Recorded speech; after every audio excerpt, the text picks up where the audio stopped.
अस्सलाम वालेकुम। मेरा नाम अब्दुशकुर मिर्ज़ा है तो मैं कम्यूनिटी डिवेलपमेंट कंसर्न नाल काम करना। मैनूं बड़ी खुशी हुई है Fatima care life care hospital नूं देख के और इत्थे कारी उमर साहब जिस अच्छे अंदाज नाल लोकां दी खिदमत करन दे अज़म नूं लैके बैठे ने। मेरे लिए बड़ी हौसला अफजा गल है कि पहले भी कारी साहब ने ਜਿਹੜਾ ਵੀ ਕੰਮ ਕੀਤਾ ਹੈਗਾ ਉਹਦੇ ਵਿੱਚ ਅੱਲਾ ਨੇ ਬਰਕਤ ਪਾਈ ਤੇ ਇਨਸ਼ਾਅੱਲਾ ਇਹ ਜਿਹੜਾ ਕੰਮ ਹੈ ਖਾਸ ਤੌਰ ਤੇ ਆਮ ਮਰੀਜ਼ਾਂ ਨੂੰ ਤੇ ਇਹ ਤੋਂ ਫਾਇਦਾ ਮਿਲੇਗਾ। ਬਹੁਤ ਪਸਮਾਨਦਾ ਇਲਾਕਾ ਹੈਗਾ ਲੇਕਿਨ ਨਸ਼ੇ ਦੇ ਆਦੀ ਅਫਰਾਦ ਦੀ ਜਿਸ ਅੰਦਾਜ਼ ਨਾਲ ਇੱਥੇ ਤਰਬੀਅਤ ਕੀਤੀ ਜਾ ਰਹੀ ਹੈ ਔਰ ਜਿਸ ਤਰ੍ਹਾਂ ਉਹਨਾਂ ਦਾ ਤਾਲੁਕ ਦੀਨ ਇਸਲਾਮ ਨਾਲ ਜੋੜ ਕੇ ਤੇ ਉਹਨਾਂ ਨੂੰ ਇਸ ਨਸ਼ੇ ਤੋਂ ਨਿਜਾਤ ਦਿਲਾਉਣ ਦੀ ਕੋਸ਼ਿਸ਼ ਕੀਤੀ ਜਾ ਰਹੀ ਹੈ।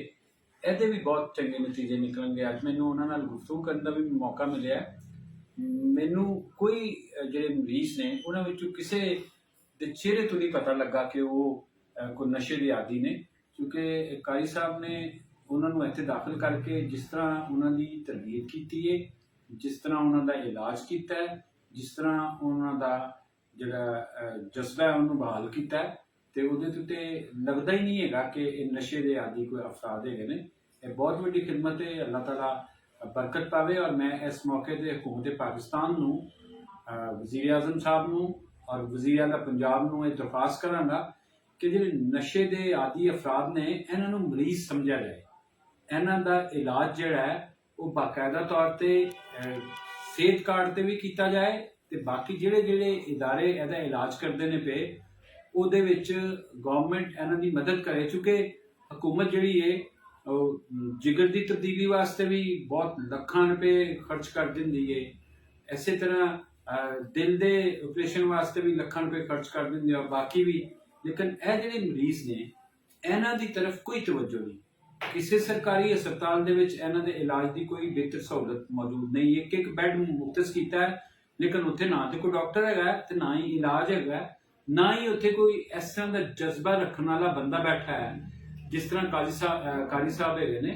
तो मेरी दरख्वास्त है वे कि इन्हां नूं मरीज समझा जाए जिहड़े नशे के आदी अफराद ने और इन्हां दे इलाज के वास्ते बाकायदा 2-3 लाख रुपए अगर मुख्तस कर दिता जाए हुकूमत की तरफों मिल जाए तो अस्पताल वाले भी आसानी च रहणगे ते लोग भी मुश्किल च होणगे। क्योंकि मैं जिसने आया तो बहुत सारे लोग आ रहे सन जिहड़ा इलाज करवाना चाहते हैं अपने मरीजों का, लेकिन जिससे पता लगता है कि अखराजात चुके मैस उन्होंने करनी, उन्होंने डॉक्टर, उन्होंने दवाइयां, उन्होंने टेस्ट, ये सारिया चीज़ां जिहड़ियां ने उहदे ते पैसे लगते हैं।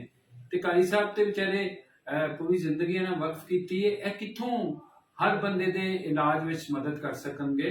तो ये वास्ते सियालकोट के मुखैर लोग जिहड़े ने उन्होंने भी और खास तौर पर उदों तक जदों तक कि गवर्नमेंट कोई ये ऐलान नहीं करती, सियालकोट चैंबर और इत्थों के मुखैर हजरात जिहड़े ने उन्हां अगे दरखास्त है कि एक एक मरीज अपनी फर्म की तरफों अगर अडॉप्ट कर लैन और जिससे इलाज हो जाए तो उन्होंने अपने इदारे च मुलाजमत दे देन तो असीं ये समझने कि इनकलाब आ सकता है। सियालकोट जिस तरह बड़ी तेजी नाल नशा जिहड़ा आम हो रहा है उन्होंने खत्म किया जा सकता। इत्थे दे तालीमी इदारे जिहड़े ने उन्हां विच भी नशे की लानत और इन्हां विच भी एक ऐसा भी नौजवान मौजूद है जिहड़ा 8वीं क्लास के विचों जिन्होंने नशा किसी ने ला दिता।